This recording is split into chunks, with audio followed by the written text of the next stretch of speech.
I want to once again welcome you to worship this morning at a time when I think many of us are sort of taking at least a little bit of a deep breath, and it doesn't matter, I think, who you voted for or where you're at on the political spectrum as the election season is nearing its end. I think all of us sort of taking a little bit of a deep breath. If there's something that we share in the midst of these past weeks and months and even years of preparing for this election, is a certain anxiety about what's going to happen and how's this all going to unfold. And now maybe we are at least a little bit getting our feet back on the ground and taking a breath. I do want to say, though, that I also think we share that no matter whom you voted for, we all can have a sense that this election has further exposed, or maybe even better said, highlighted, the deep divisions or divide that we are continuing to experience in our United States of America. I mean, it's amazing to me as I watched the election results that you have about 74 million or so people voted for one candidate and 70 million people voted for the other. And it's not just that they voted for different candidates. It has become clear to me that wherever you stand, we're really voting based on kind of a standing in two different realities. Two different, very different, at least, lived experiences. I mean, I came of age sort of thinking about politics in our nation, during the time when Jimmy Carter was elected. The first time I voted was during the election for Ronald Reagan. And then I remember, Bush 1, and then the Clinton years, and then Bush 2, and then the Obama years. When I think about this history of my experience thinking about politics in our nation, I always had the sense that even though we differed from one another, at least we were playing the same game, we were inside the same stadium, and we fairly pretty much sort of followed the same rule book. We had differences, we were on opposing teams, but we were playing the same game. I am not so sure that that is where we are at currently in our nation. And so while some folks might be excited about the results and others disappointed, there is a more fundamental reality that is confronting all of us. And that's that we are deeply divided and we are not playing the same game by the same rules. We're not even inside the same stadium with one another. I mean, I think further about that, candidates at whatever level of running for office spend years preparing for this future event, this thing called an election. And then in a moment, this future that they prepare for and craft messages about and lean into, all of a sudden it comes bam and hits them in the face. The future comes, and in a moment, in a twinkling of an eye, changes the whole course of a candidate's future. A friend of mine who ran in for the Washington State Legislature this year, who was defeated, and I can't imagine all her time in preparation over this last year or more. All of a sudden, that future moment comes in and hits, and then you're off on a whole different trajectory than you hoped for. I think what I'm trying to get at is that even though this election is drawing to a close, as the future has come and met us, there are still more pressing futures out there that we need to be about preparing for or training ourselves for, lest they come and hit us in the face. We are unaware and unprepared. So today is really about preparation. Really, today is about thinking of the futures that we want as not just a nation, but as communities, as churches, as individuals. As a runner, I know a little bit about what it takes to prepare for the race. I think if you're a swimmer, you know something about what it takes to get up on those blocks and wait for the gun to go off and swim your race. If you're a musician, you know something about what it means to practice and prepare for the moment, when the performance starts and the future is there and you're ready to go. I think that for us who have families, we know something about what it takes to train and prepare for all sorts of future possibilities, to get ready and get set, and then when they arrive, go. I was a freshman in high school. I was preparing for my very first district cross-country meet, and I had spent all season, my very first cross-country season, getting ready for this moment. And my coach was so good at preparing us as a team, always saying, there really is only one race that we are getting ready for, and that's our district meet. That was make or break to go to state. We had a plan. We trained in that plan. And I remember very first time coming up to that start line in that district meet, towing up to it and leaning into waiting for the gun to go off, and it did, and boom, the future was there. And I was absolutely overwhelmed and unprepared. I ran that first mile, probably the fastest mile I'd ever run in my life. And the next 2 miles, well, you could say I fell off the map. And I finished near the last. Totally unprepared for the moment. I took that lesson to heart, not just for running cross country, but for life. What does it mean to gain experience or knowledge or a good judgment to get ready for the future? Those things I just talked about, experience, knowledge, good judgment, commonly called collectively together wisdom. And as Mercury read this morning from the Wisdom of Solomon, wisdom is an amazing activity of God toward us in our lives. Wisdom is described as radiant and unfading, and that she is easily discerned by those who love her and seek her. And yet wisdom, the writer says, is always in our midst, as you might find there at the gate of the city early in the morning. Wisdom is always present with us. And that is so close that we might fix our thought on her, to be guided by her. And in fact, she seeks us, appears to us, meets us in every thought we have. What grace there is in that.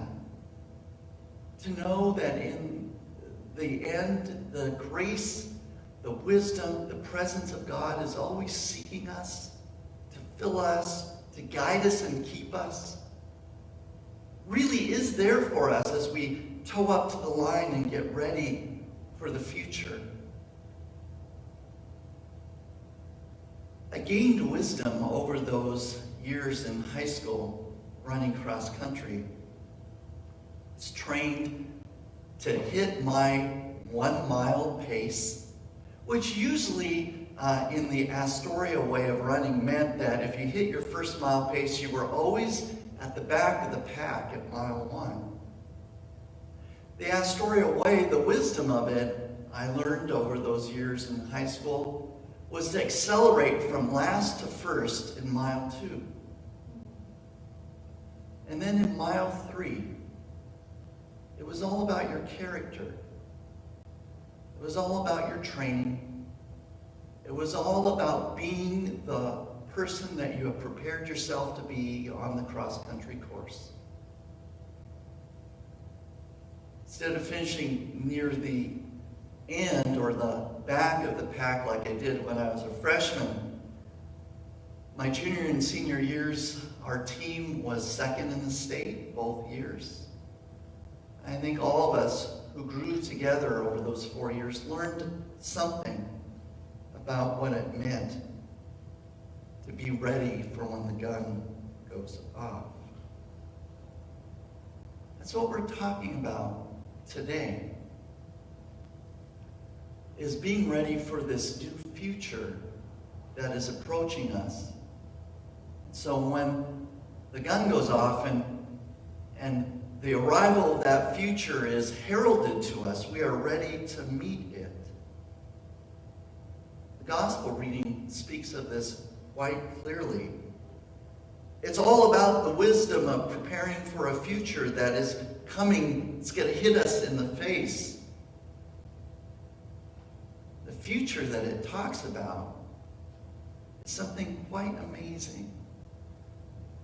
It's about what is called the kingdom of heaven. God's future of peace and justice approaching us to make our lives new. Not just individually, but as a community of people living together, striving for righteousness or wholeness amongst ourselves. Jesus speaks about it this way. There were 10 bridesmaids, 5 wise, 5 foolish. And we all know that what distinguished between the two was whether or not they had the presence of mind to have presence of oil in flasks with them. You see, the oil fuels the shine of the lamps. And when the bridegroom arrives, which is just simply saying the future's here, are you ready for it? Get ready to shine. Get ready to be the people that you've been called to be. The people that you've been preparing to be. Are you ready for the moment as it approaches from out there somewhere in the future? Do you have your oil? Are you shining? Is your lamp ready to be lit? I think in the light of this past election, it's important for us to ask really very deeply, what are we preparing for? What are we training for?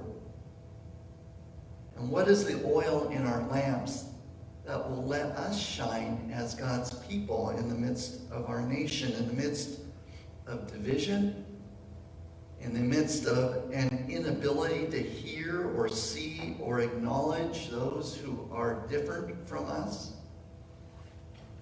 I know quite personally that these last months, maybe even years, has been a challenge for me to stay connected with those who are different than me. I don't know if maybe all of us took some kind of assessment that way, that we would also find that that is true for each of our lives. The difficulty of staying connected with those who irritate the heck out of us, who are different than us, who maybe frighten us, our neighbor. And yet this is what Jesus, I think, in this moment is preparing us for, a future where we, as his followers, can meet our neighbor face to face and acknowledge our neighbor no matter how similar or different they are from us. That we are to prepare for living out those 2 great commandments, love God, love the neighbor.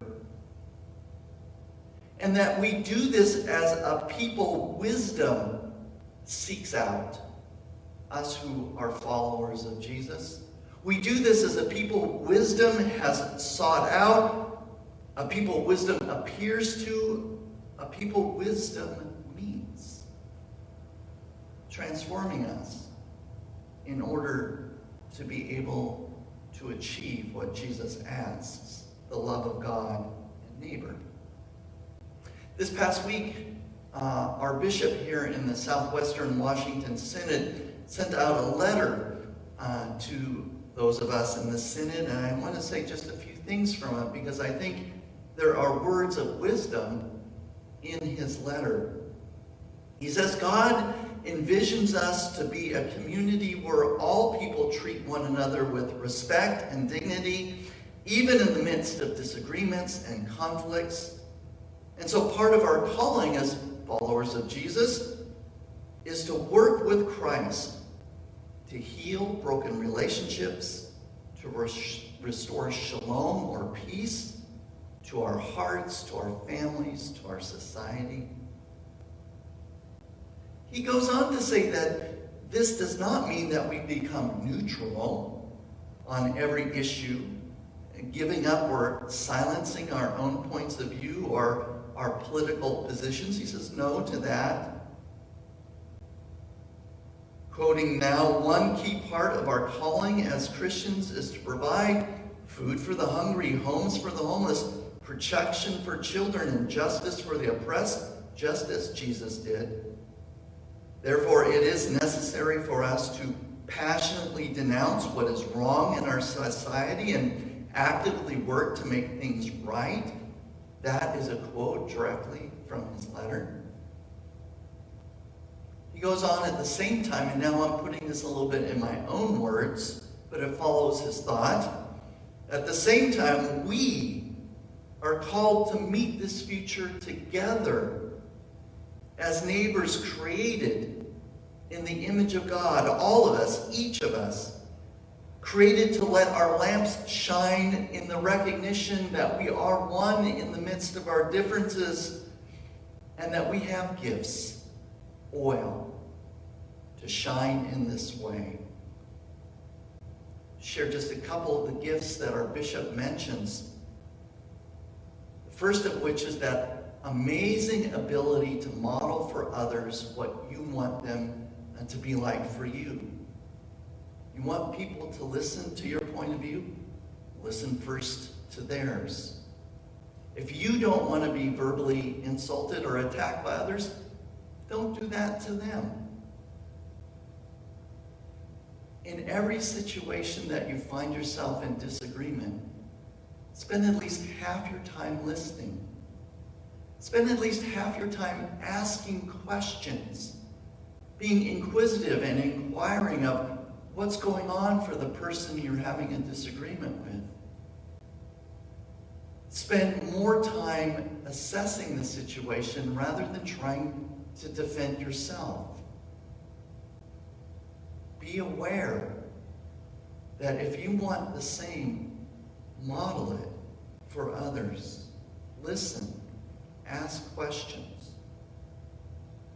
Third, and I thought this was very profound, that if you see someone else being verbally insulted or assaulted, go and stand at their side, whether you agree with their position or not.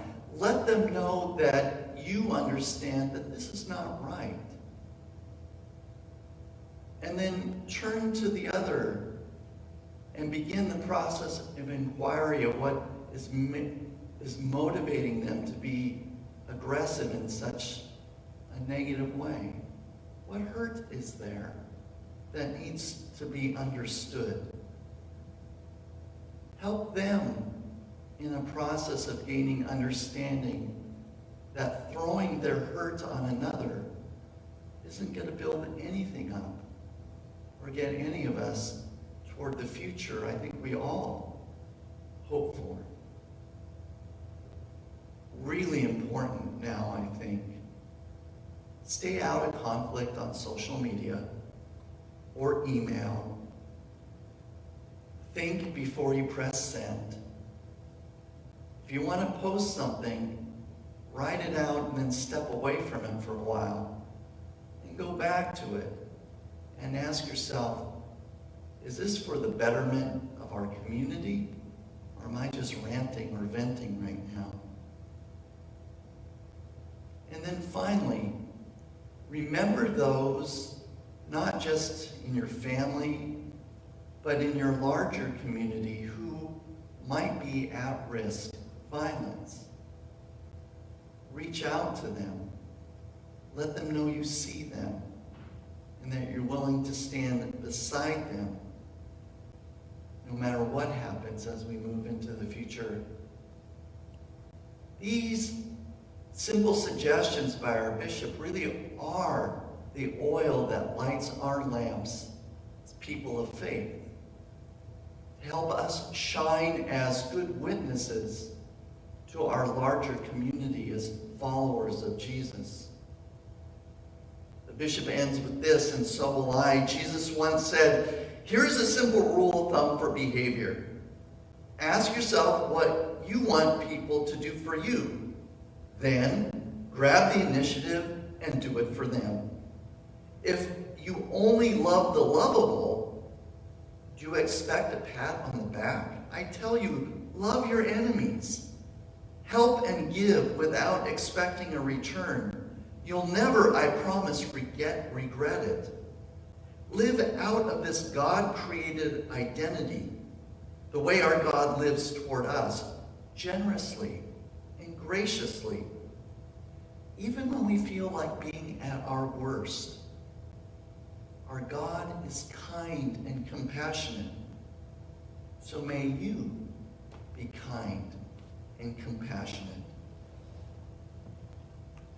Thanks be to God for wisdom and for the oil to light our lamps. Amen.